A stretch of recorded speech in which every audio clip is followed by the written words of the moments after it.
Bonsoir à tous, il est 23 h et vous suivez le dernier carrefour d'informations sur RTI 1, titre de ce journal.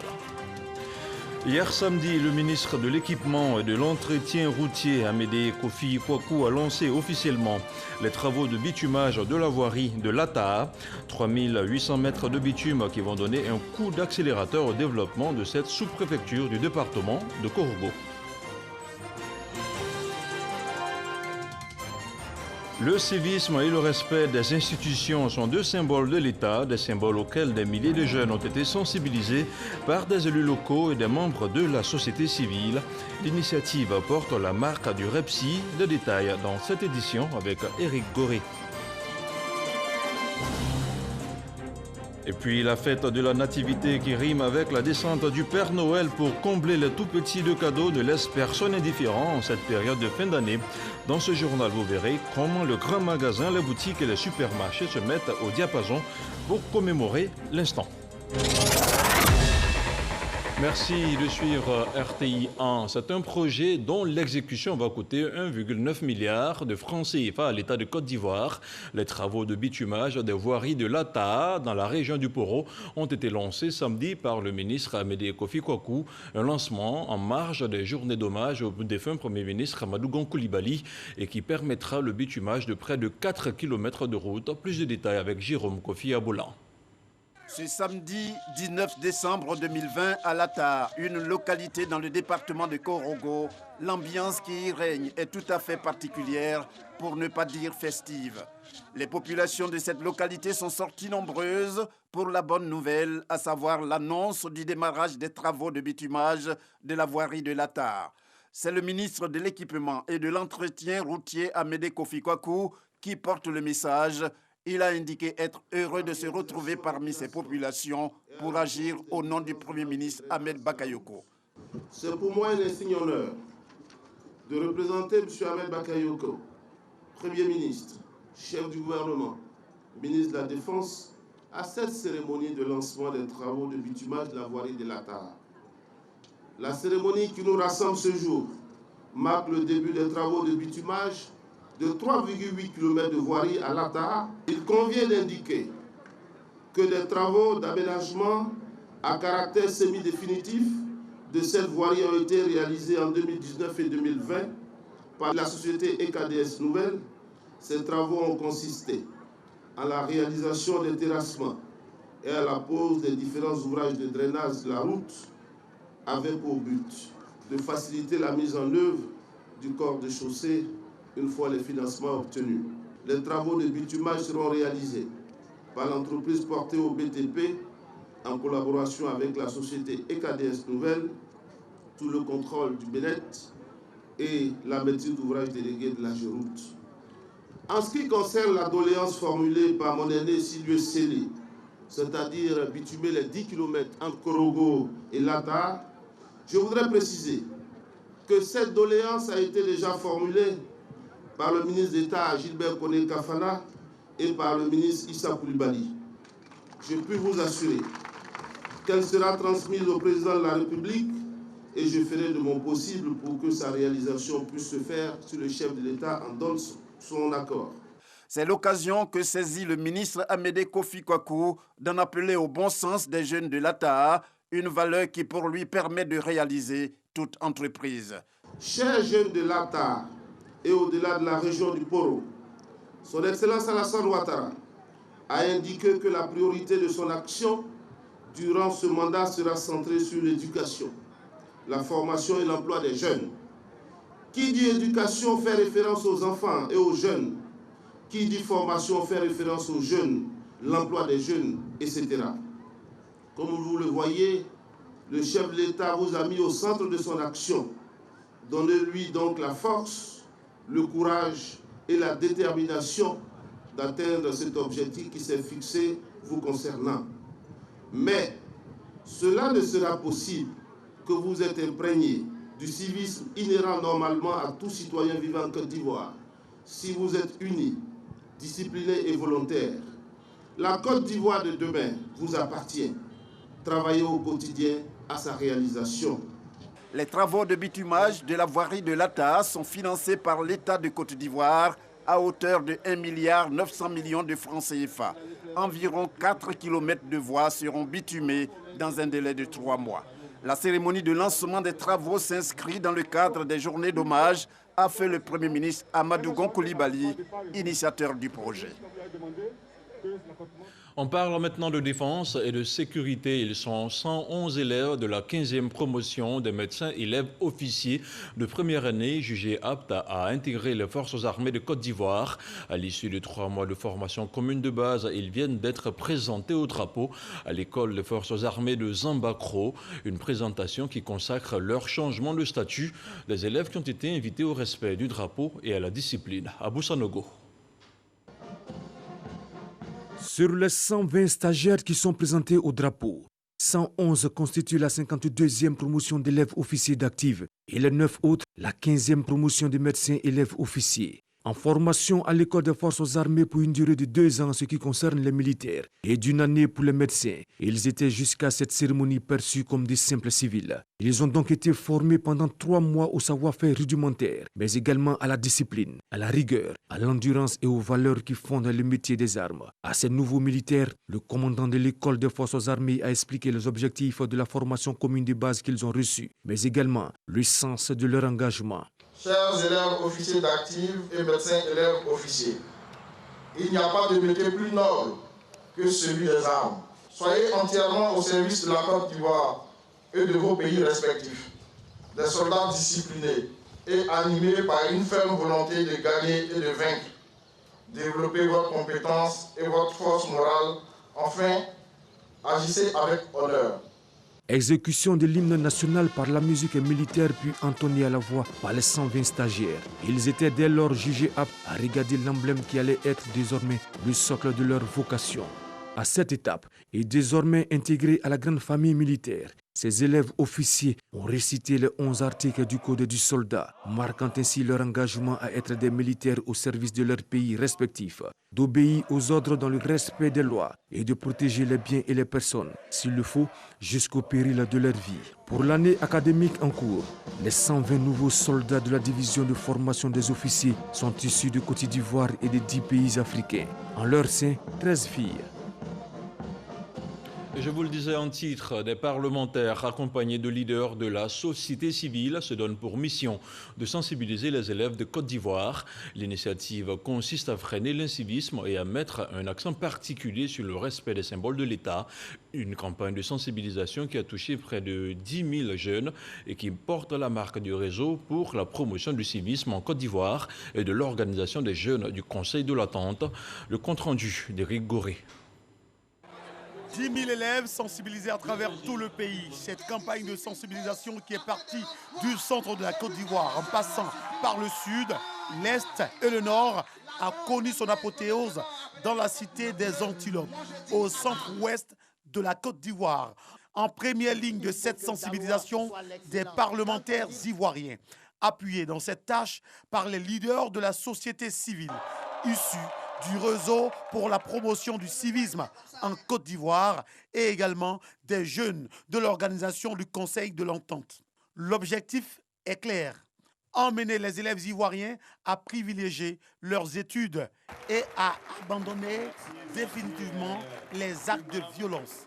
Arrêter des cours une semaine avant, des élèves aujourd'hui qui frappent leurs enseignants, qui insultent leurs enseignants, il y a un problème. Si nous utilisons la violence pour régler les problèmes, on ne peut pas régler le problème. C'est pour cette raison que je dis qu'au-delà de tout ce qui arrive, chacun a sa part de responsabilité. Il faut être discipliné pour avoir du travail. S'il y a du travail, la violence s'abaisse. Il faut respecter les règles que nous sommes fixées. Il faut s'aimer, respecter les règles. Un message qui a eu des effets positifs. Nous sortons ici heureux puisque nous avons constaté que depuis quelques années, les élèves et les étudiants de Daloa anticipent leurs congés et ils vont avant leurs congés, ce qui nous fatigue lors des examens. Pendant la conférence, j'ai beaucoup appris. Nous devons partir à l'école car cela est important pour nous et pour notre avenir. L'éducation et la culture du civisme et de la non-violence dans l'esprit des jeunes est le thème de cette campagne de sensibilisation qui a parcouru toutes les directions régionales de l'éducation nationale de la Côte d'Ivoire. Et puisqu'on parle d'éducation et de civisme, le premier magistrat de la commune de Tiasalé était ce dimanche l'invité du magazine de RTI 1 avec Herman Guivet. Antoine Timoko Assalé est revenu sur la gestion du COGES, notamment la décision prise par le chef de l'État, le président Alassane Ouattara.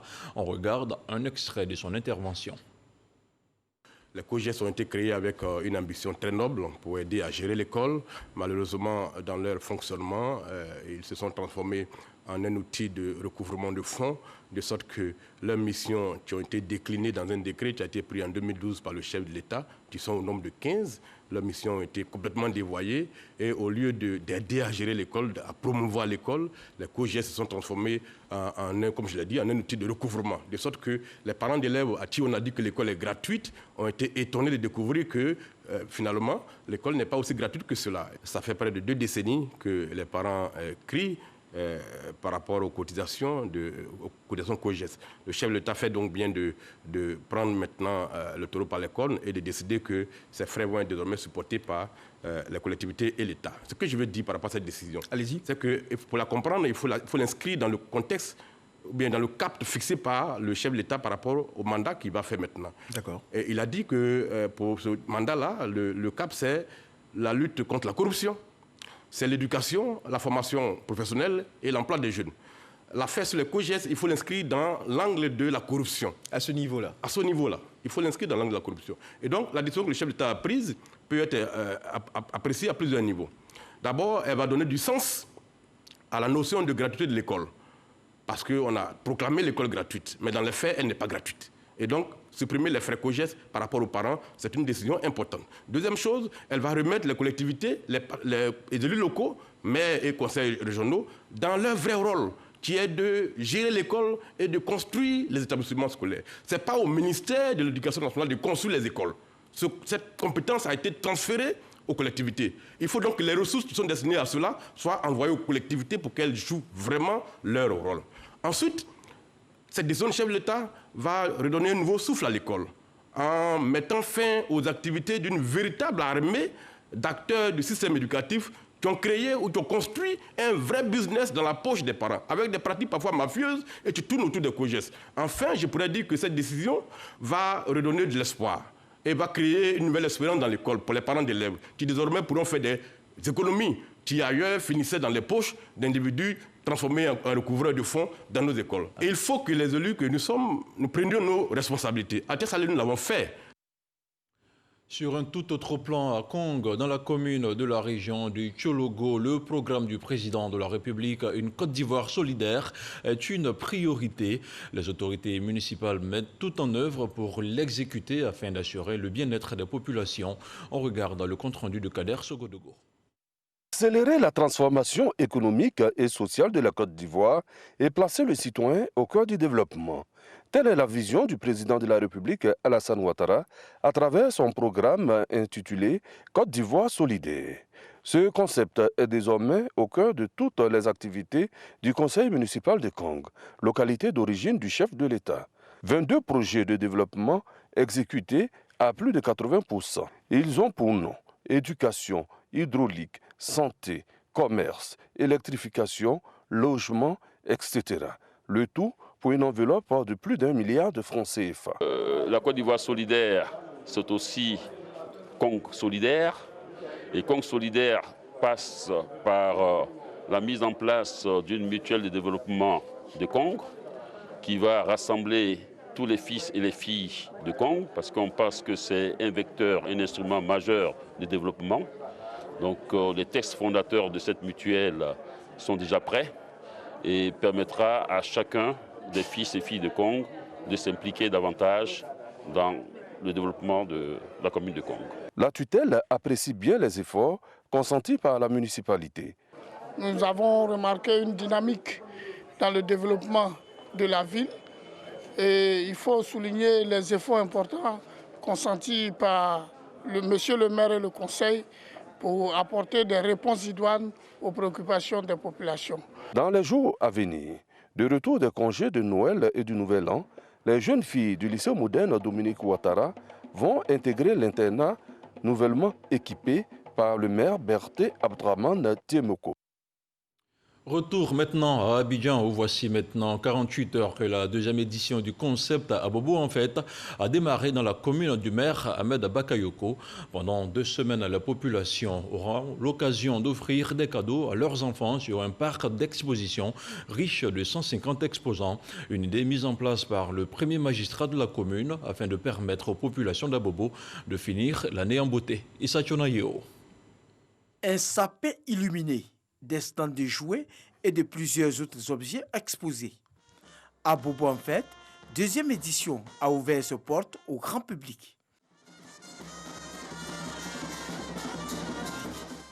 Occasion pour les vendeurs de faire de bonnes affaires et les visiteurs de s'approvisionner en cadeaux pour leurs enfants en cette fin d'année.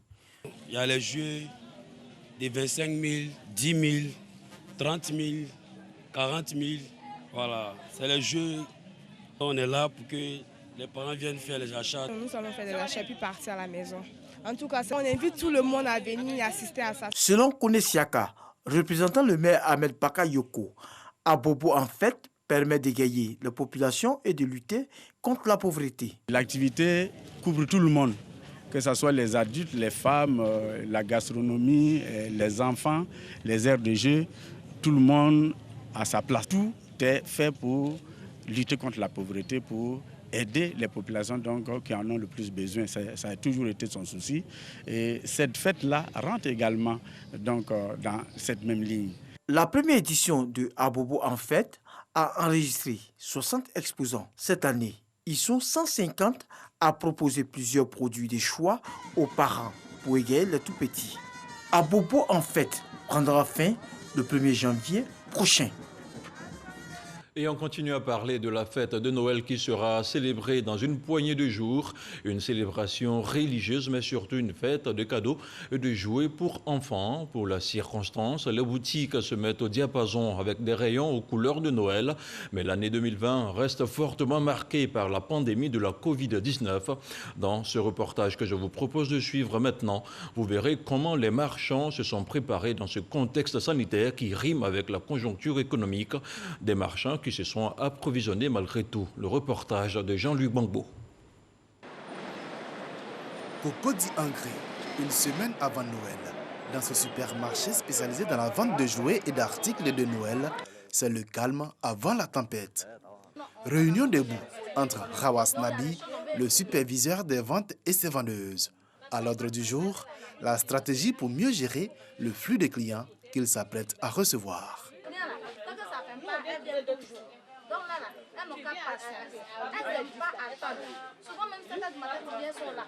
Noël est ici la période des grands remue-ménages et bouleversements.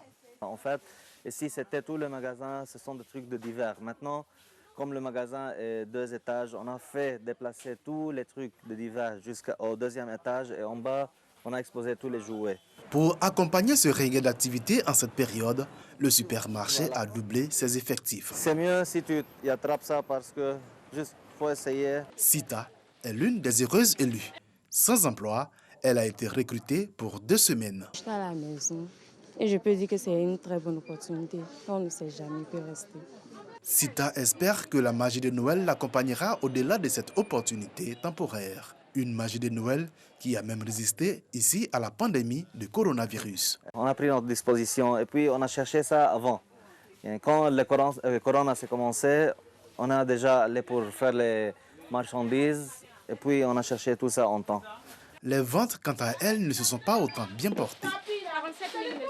Depuis qu'on est rentré dans le mois de décembre, les chiffres ont carrément monté. Vous ne sentez pas l'impact de la situation sanitaire sur les affaires actuellement? Oh non, pas trop. Pas trop. Réputé pour ses petits prix, ce supermarché est beaucoup plus fréquenté par les revendeurs de jouets qui font de l'achat pour revendre, mais également par les gros acheteurs comme la famille Kessi.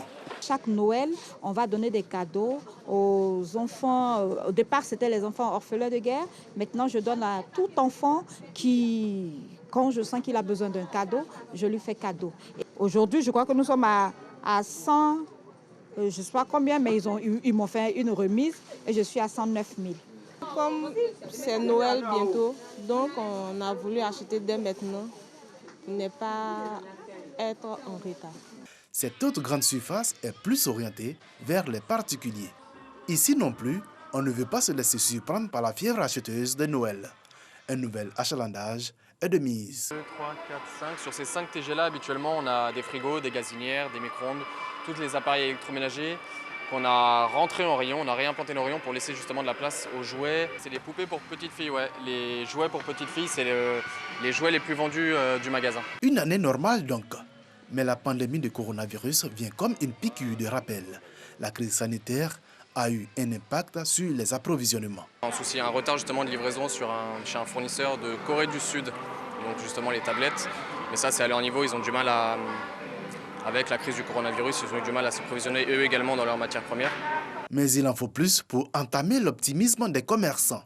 Ils s'attendent même à recevoir des parents encore plus enthousiastes, avec comme star des rayons les incontournables poupées pour les petites filles et voitures télécommandées pour les garçonnets. On se retrousse les manches pour mieux affronter la pandémie de la Covid-19. Tout de suite, le point de la situation.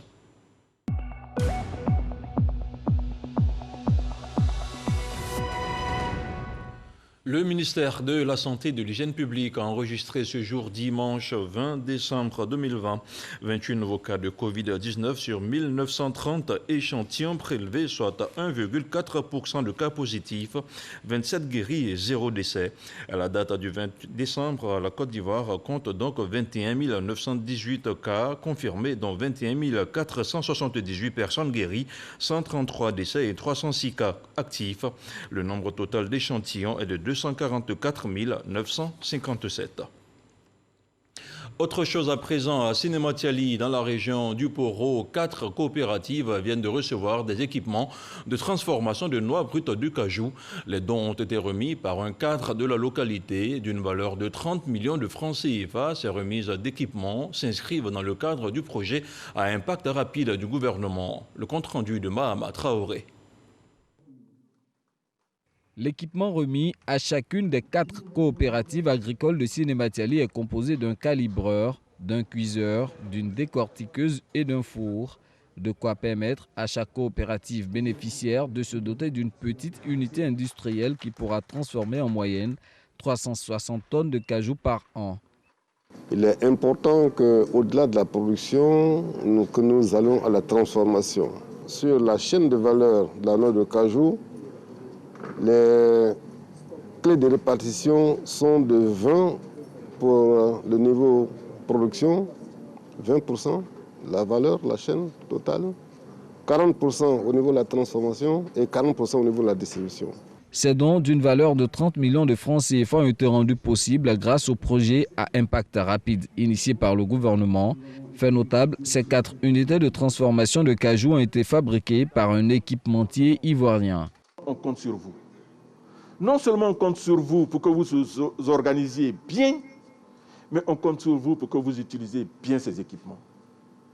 Et vous pouvez compter sur nous. Vous pouvez compter sur nous.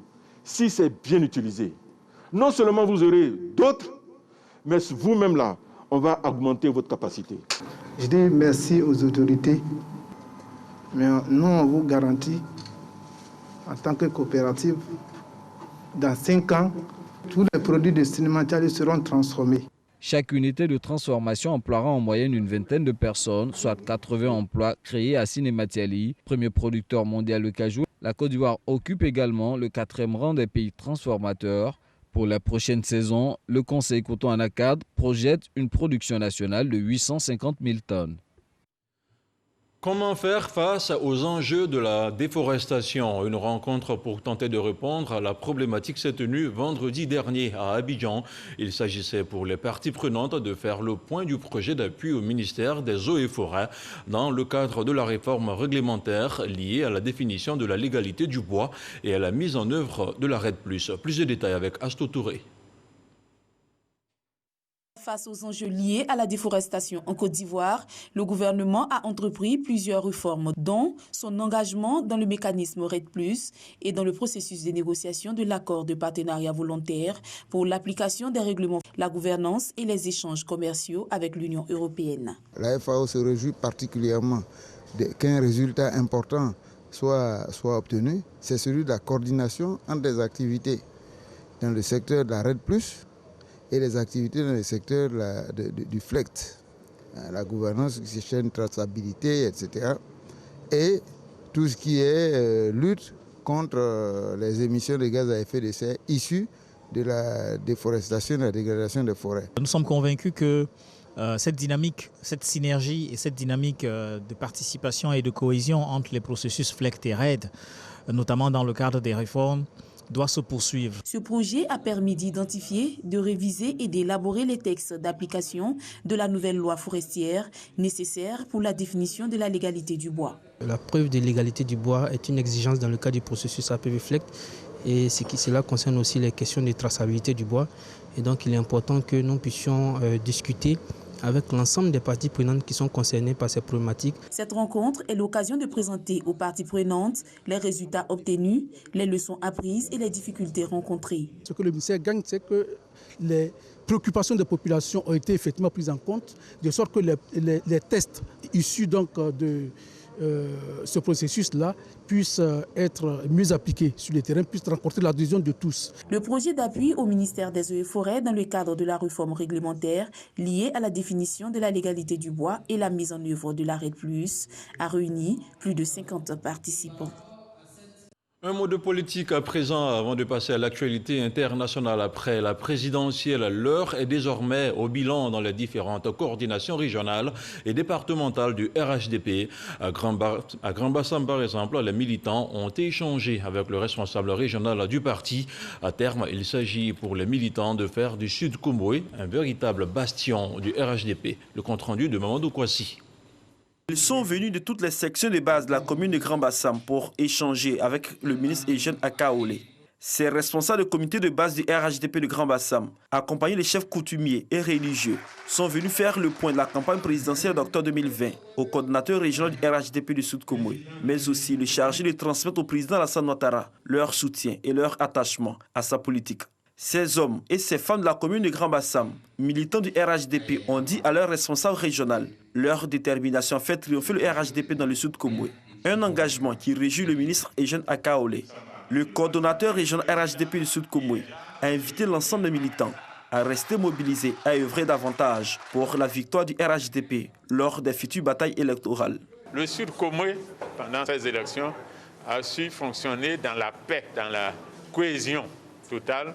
Vous avez vu que même Bono, qui constitue un peu le point noir, a fonctionné à l'image de notre tradition qui est celle d'être une région de paix, une région de fraternité, une région de cohésion sociale. Donc, plus que hier, ce que nous souhaitons, c'est que cela continue. Cela continue. Le président Alassane lui-même, disciple de Félix Houphouët-Boigny, aime nous parler de paix.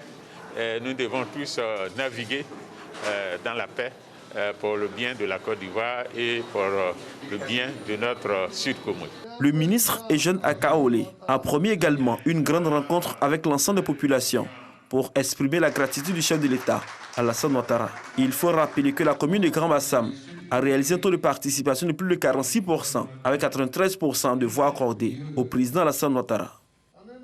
Et on regarde maintenant le tour du monde de l'actualité de la semaine qui se referme dans quelques instants. C'est une sélection d'Abou Sanogo.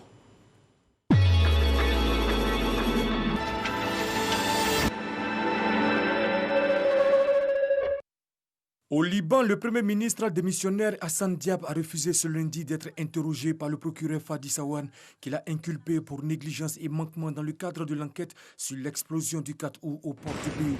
Ce drame, on s'en souvient, avait fait 200 morts, plus de 6500 blessés et détruit une partie de la capitale libanaise. Les diplomates somaliens en poste au Kenya ont 7 jours pour rentrer au pays. Pareil pour les diplomates kenyans présents en Somalie. Depuis plusieurs mois, la tension est vive entre les deux pays voisins. Et pour cause, Mogadiscio accuse Nairobi d'ingérence. Face à la dégradation de la situation humanitaire provoquée par le conflit au Tigré, l'Union européenne a exhorté le Premier ministre éthiopien Abiy Ahmed à privilégier une résolution politique du conflit pour faire pression sur le prix Nobel de la paix 2019. Bruxelles reporte le décaissement d'une aide de 90 millions d'euros à l'Éthiopie. Près d'une semaine après leur enlèvement, 344 adolescents ont été remis aux forces de sécurité gouvernementales ce jeudi 17 décembre. Les jeunes garçons dont l'enlèvement a été revendiqué par le groupe terroriste Boko Haram ont été reçus vendredi par les autorités locales. La situation sécuritaire s'est fortement dégradée ce vendredi 18 décembre en Centrafrique, à 9 jours de l'élection présidentielle et des élections législatives. Plusieurs localités de l'ouest du pays ont été attaquées par des membres de divers groupes armés. Selon l'ONU, la MINUSCA a déployé d'importants renforts et se dit en alerte maximale. Washington a pointé la responsabilité de Moscou derrière la cyberattaque d'envergure qui a frappé les États-Unis. La Russie a fermement démenti être impliquée dans cette affaire. L'étendue de la cyberattaque ne cesse de s'élargir à mesure que l'on découvre de nouvelles victimes au-delà des États-Unis, ravivant les craintes face au risque d'espionnage. Le programme alimentaire mondial a lancé un nouvel appel à lever des fonds d'urgence pour assister 4 millions de Zimbabwéens en proie à la faim d'ici les 6 prochains mois. La crise économique que connaît le pays depuis une vingtaine d'années s'est aggravée avec l'épidémie de Covid-19 et les habitants ont déjà du mal à se nourrir alors que la période de soudure va débuter. Des années successives de sécheresse ont déjà fragilisé la sécurité alimentaire dans le pays et la récolte de cette année a été une nouvelle fois touchée.